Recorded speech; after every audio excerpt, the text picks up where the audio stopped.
മലയാളത്തിലെ കൂട്ടക്ഷരം ച് പ്ലസ് ഛ. എന്താ വായിക്കുക? ഇച്ഛ. എന്താ വായിക്കുക? ഇച്ഛ.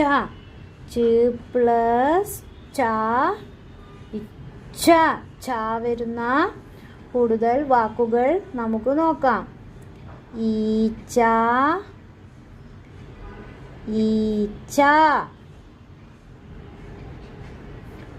പൂച്ച, പൂച്ച. ഒച്ച്, ഒച്ച്. പച്ച, പച്ച.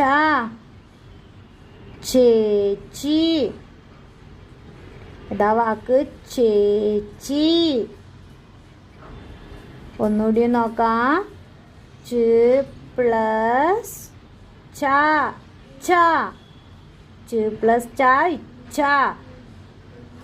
ഈച്ച, പൂച്ച, ഒച്ച്, പച്ച, ചേച്ചി. മലയാളത്തിലെ രണ്ടാമത്തെ കൂട്ടക്ഷരം ഛ.